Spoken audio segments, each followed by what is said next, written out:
Studio Q, we're coming to you live from the WQLN studios here on Upper Peach Street. Today we're previewing the Erie Chamber Orchestra's concert tomorrow night at the First Presbyterian Church of the Covenant in downtown Erie. And right now I would like to take just a minute to introduce you to the Erie Chamber Orchestra's new music director, Bradley Thatchik. Hello, Brad. Welcome. Hi, everybody. Just in case people in Erie are not familiar with you, why don't you tell us how you ended up in Erie, and then maybe a little of your bio background. Well, I guess it all began, around March 1968, and my parents were on vacation. I guess we can go forward. Okay. My career, I'm Canadian-born. I was born and raised in Toronto, Canada. I did my undergraduate there, and then I ended up at the University of Cincinnati doing graduate studies, and from there I went on to be the assistant conductor of Cincinnati Symphony. Then I was Fort Wayne, Indiana, and then my home country called me, and I came back to take over the Niagara Symphony Orchestra in 2011, and that's just on the Canadian side of the border across from Buffalo. And we've had an amazing time there, and a lot of music directors have one or two or three music directorships at any given time. So, but Niagara really needed some work, so I devoted my first 5 years there, and we've done amazing things, building the orchestra, building a brand new concert hall, things like that. And now that that orchestra's on fairly stable footing, I started looking back towards the United States, which has been my adopted home. My family lives in Los Angeles, and this I guest conducted here in December 2015.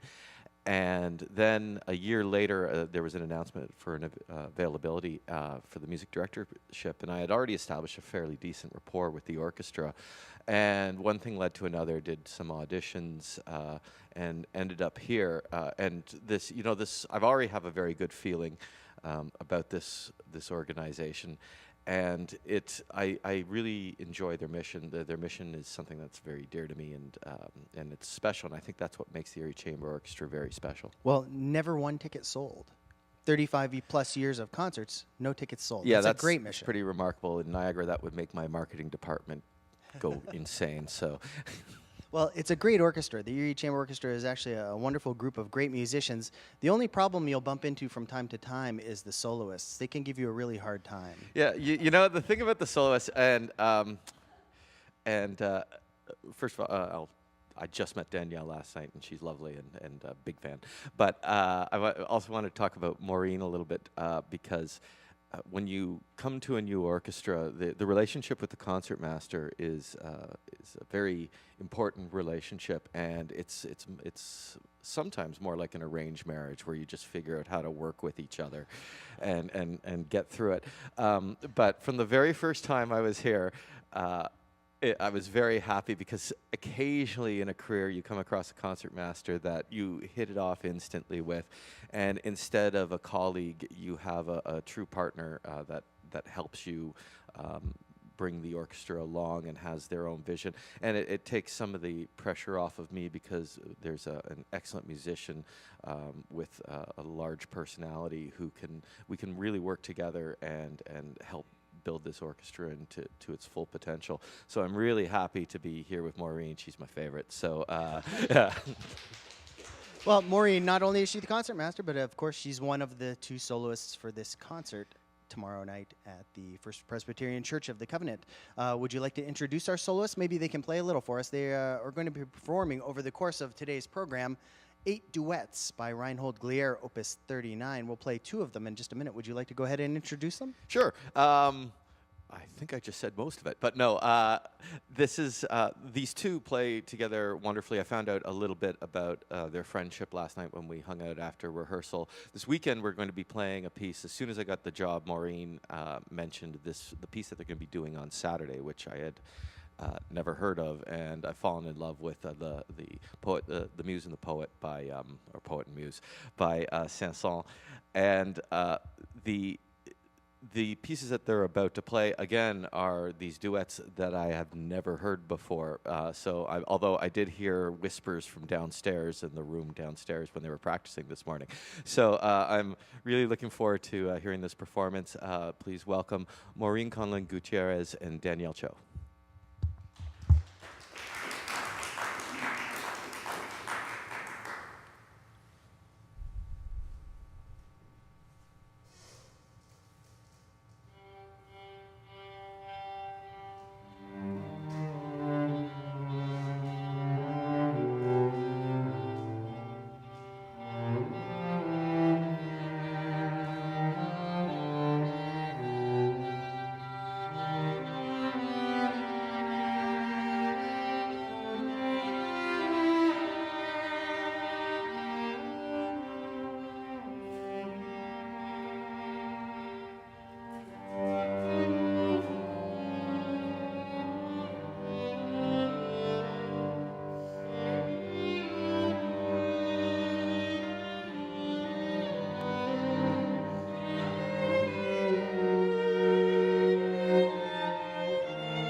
Maureen Conlon and Danielle Cho, soloist with your Erie Chamber Orchestra for tomorrow night's concert. Again, it's going to be at the First Presbyterian Church of the Covenant, right downtown in Erie. Camille Pierce, the general manager of the Erie Chamber Orchestra, will give us more details in a few minutes. But first, I'd like to invite Brad up one more time.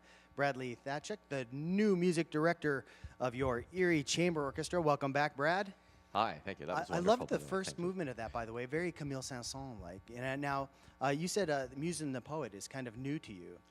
It's a beautiful piece. It's very elegant. It's warm. It's lush, and incredibly virtuosic in spots. It's it's kind of a it's really conundrum. hard to follow too. I mean, it is one of those pieces. I mean, there's so many tempo changes in it. It's actually for kind of a bit of obscuria. It's an incredibly complex piece to accompany. It's beautiful, though. It's a lush piece. If you have never experienced it before, tomorrow night would be a great time. Also on the program tomorrow, the music of Ravel and Wagner. Yes, somewhere at the core of this, when somebody asks me, when I program, I like to have some kind of extra musical idea about it. And at the core of the program that we have coming up on this weekend, for me, even though he's not on the program, is Berlioz, because when we take a look at the way music progressed from Berlioz and his Symphonie Fantastique, it went in two wildly different directions. And kind of right in the middle of it, that linchpin was Saint-Saëns. Then Wagner went off, and Berlioz had written these pieces that had lots of motifs that kept on repeating, representing characters, and that was the way that Wagner went. But that beginning of the French orchestral tradition really began with Berlioz, which went to Saint-Saëns and then ultimately to Ravel. So it's kind of this turning point in music history in Europe, the influence of the French aesthetic upon that lasted well into the 20th century. Well, the Wagner piece, which piece are you doing tomorrow night by Wagner? The Siegfried Idyll. Which fits, oddly enough, perfectly between the Saint-Saëns and the Ravel. Yeah, it's very contemplative. It's a very romantic piece. It's not one of those Wagner pieces that's bombastic. There's an intimacy to it. There's a soloistic quality to it. It actually features a lot of the players in the orchestra. And for me, it's one of those Wagner pieces that I like. It's a nice setting out. And I know when a music director starts, it's supposed to be bombastic and things like that. But I thought maybe something a little more understated, a little more sophisticated was a great way to begin with the chamber orchestra. And Ravel, why don't you tell us about what we can expect from the Ravel tomorrow night? Well, the Ravel's one of my party pieces. I really like doing the Mother Goose. Most times when you do the Mother Goose, it's just the 5 movements that are they were orchestrated, and it's a children's suite. And then he was asked to weave it together into a ballet. So we're going to do the complete ballet, which is those five pieces from the children's suite with a prelude and an extra dance, with these orchestral interludes that he composed to weave together all the movements. Ravel's like one of the best orchestrators, and the colors that he achieves are quite spectacular, and the size of the orchestra it's supposed to be for chamber orchestra. It can't be too large an orchestra to achieve the transparency in the colors. It's perfectly weighted for chamber orchestra. I really love. There's this moment when you towards the end, when you go through one of the transitions into the fairy garden, the final movement, that is just like, it's one of those moments in music that I wait for whenever. I'm doing it 3 times this year across America, and every time this moment happens, even in rehearsal, it just gives me a little shiver. I absolutely love the piece. Well, if you like shivers tomorrow night, you can join Bradley in getting shivered at the Erie Chamber Orchestra concert, First Presbyterian Church of the Covenant, right downtown. Why don't you give us a little, before we go back to Maureen and Danielle, maybe a little overview of the next season? Yeah, so what happened is I got hired. Camille, when was I hired? April or something? June, yeah. We didn't have my contract worked out till June. So what happened was we knew we were going to have Danielle and Maureen on the season, so that was the easiest one to program first. And then because to get soloists of the quality of these two, so you can enjoy the concert experience, usually these people are booked 18 months out. So we've been doing a lot of favors and scrambling to put together a season that you deserve. So we've got locked up. I think yesterday we almost finished up the second half of the season because, as people's availability comes free, we start to find how to plug the holes. But right now, the what's coming up next, I won't be here next time, but a great friend of mine, an American, who now lives over in the UK, he's the conductor of the English Symphony Orchestra, and he's a prolific recorder with the English Symphony Orchestra and the Orchestra of the Swan over there, and he's coming here. He's championed the works of Schumann and Hans Gall throughout his career, and so for the next 2 years, he's going to be coming back, and he's going to be presenting all four Schumann symphonies for us, which is exciting. I like little projects like that, and I could have done the Schumann, but Ken is so much better at it than I am. So he's going to come and we're going to do them chronologically, which ironically means that we're going to do Symphony 1 and 4 on the October concert.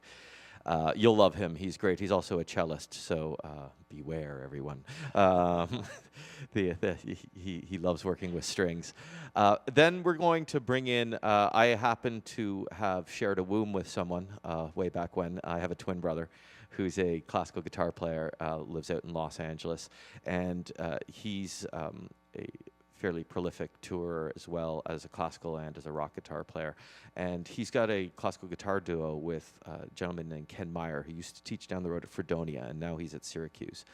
And this season, a few times, I'm doing a concerto written by an Italian composer, Castelnuovo Tedesco, for two guitars. And they're going to come here and do that with us. And look, I loathe doing, Italian night. I really don't like to do it, but I think it's so unimaginative. But the way the program kind of evolved, and I was looking through the programming, and I think whenever we do concerts like this, we tend to stay away from those fantastic works that are so popular that we think we see them all the time.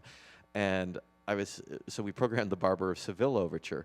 And then when I looked down, I was like, oh my God, I actually haven't done that in about 6 years because we're so afraid of programming those ultra popular pieces.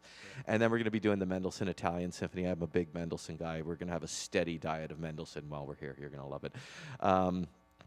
Coming up in the new year, a friend of both Maureen and myself, Derek Reeves, who's the principal violist of the Fort Wayne Philharmonic, where I was associate conductor for a long time. He's going to be coming here and playing a viola concerto and a kind of a mixed bag concert. There's going to be a little bit of Stravinsky.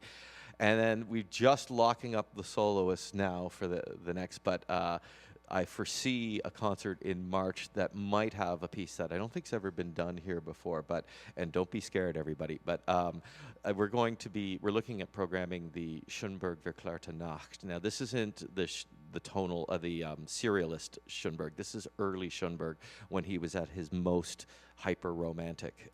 It's just a luscious, fantastic work, very technically demanding. And so that, along with the concertmaster from the Buffalo Philharmonic, will be coming in and playing with us. And then we're going to be bringing a soprano from Austria over here, Jennifer Davison. She's an American.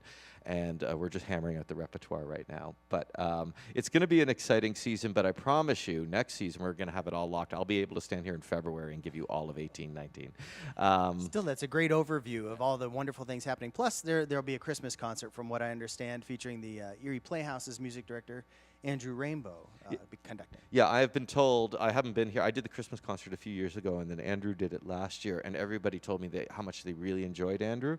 So I think, and for the next few years, I'm booked until for 3 years in December. So I think for the next few years, Andrew seems to be a logical choice to come and do our Christmas concerts for us. He's local. He knows the orchestra. He's got connections with the choir. The orchestra likes him. So, and it makes me very happy that when we have some guest conductor slots that we can really dig into the talent that we have here in Erie. Right, it makes it so much easier than having to go out of town to find it. Yeah, and also, there is that continuity where I always find with Christmas, especially, I don't think there should be any sudden movements when it comes to Christmas. I think that the audience comes to expect a family experience, And if you're constantly changing the formula and constantly changing, it I think Christmas should be this celebration that you know what you're getting when you come to it. And I think Andrew provides that in spades. He does. He's a great logical choice. And we've got some great music left to go today. Why don't we let the guest artists play a little bit? Thanks very much, Bradley Thatchik, the new music director of your Erie Chamber Orchestra.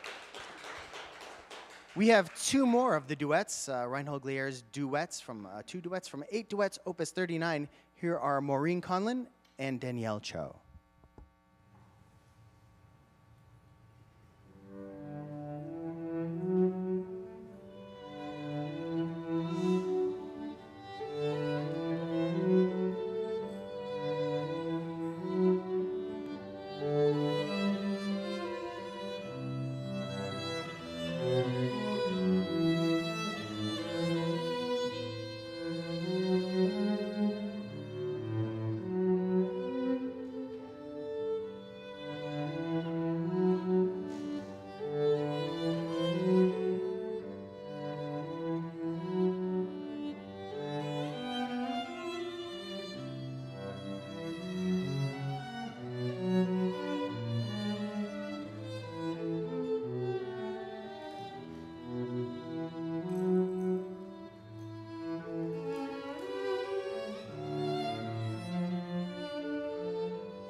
Maureen Conlin and Danielle Cho, both soloists with your Erie Chamber Orchestra tomorrow night at the First Presbyterian Church of the Covenant in Erie, Pennsylvania.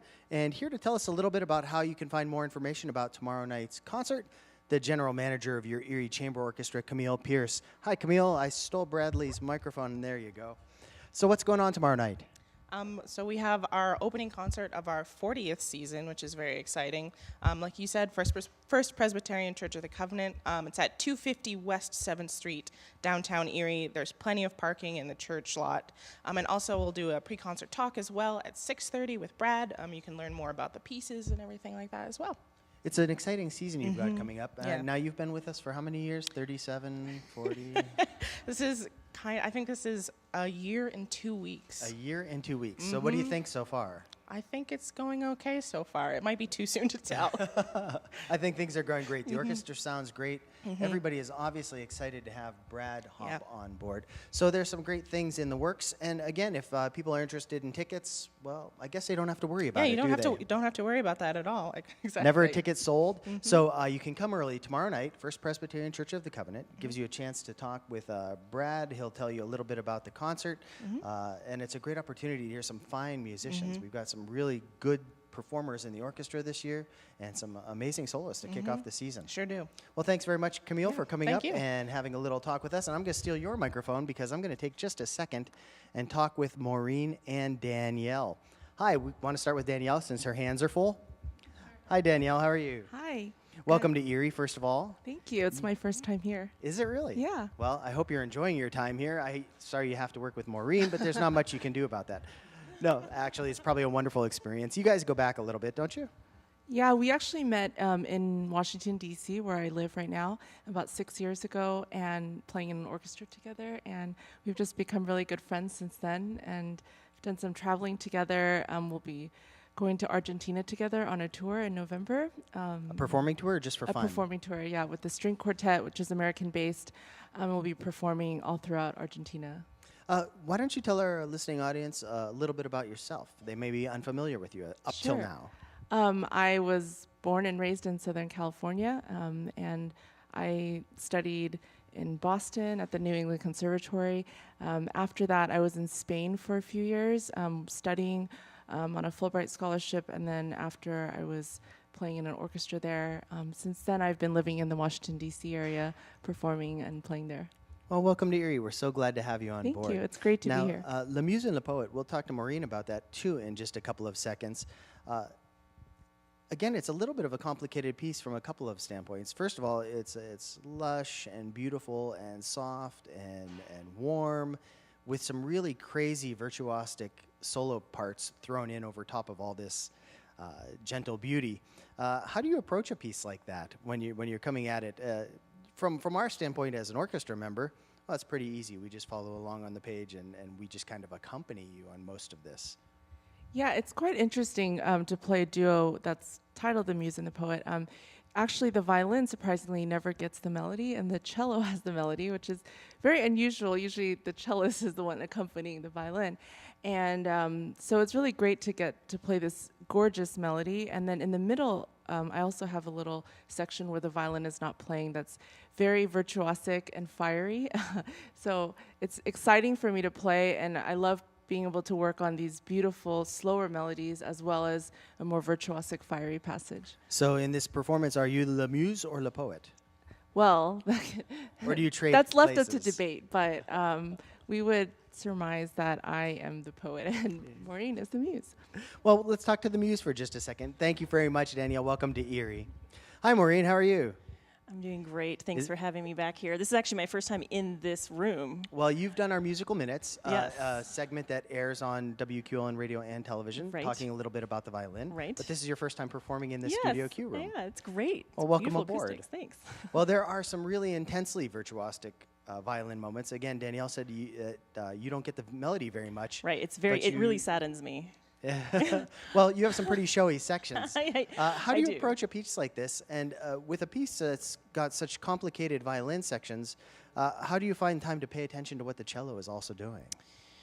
I mean, I really do think that this piece is a big chamber work, which I found really cool when I first came upon this piece, because it's more of a symphonic poem with soloists, and there's a lot of conversation not only between the violin and the cello, but between the orchestra and both of our parts as soloists. And I think that's what makes it really cool. I mean, if you actually heard, that's why we're not playing it today for you. If you actually heard our parts on its own, it doesn't quite work, which proves that you really do need the orchestral part, and Saint-Saëns really thought about that third element, the symphonic poem of it, that really has that conversation with us. And the virtuosity part of it, actually Saint-Saëns did not name this piece Poet in the Muse. That was his editor, Durand, and he really hated the name.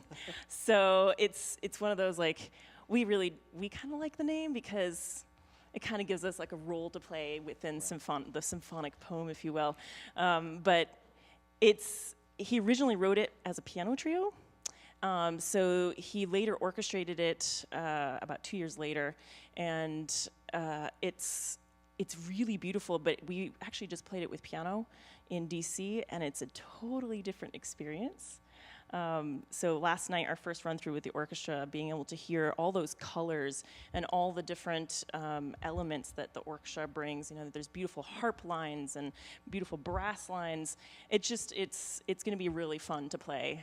It is a wonderful piece. You don't get to hear it very often, Right. Especially in an orchestral setting. A great opportunity tomorrow night Yes. at First Presbyterian Church of the Covenant, where Maureen Conlon is stepping out of her concert master role into the role of soloist. Joining her again, Danielle Cho on cello. Would you guys like to play a few Yes. more selections from the 8 duets by Reinhold Glier? Here are 4 more duets.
Danielle Cho and Maureen Conlon, guest soloists with your Erie Chamber Orchestra tomorrow night. Beautiful performance. Again, Reinhold Glier's 8 duets, Opus 39. Thank you so much for performing for us here today. Thanks to Aaron, Natalia, Dana, and Sue for handling the technical aspect of our recording today, broadcasting live on Facebook on WQLN.org, and of course, on 91.3 FM WQLN Erie. Thank you to Camille Pierce for making all this happen. Thank you to Brad Thachuk, the new music director of your Erie Chamber Orchestra. Thank you to our live studio audience, and thank you to all of you at home listening. This has been Live from Studio Q. I'm Brian Hanna. Have a great afternoon, everybody.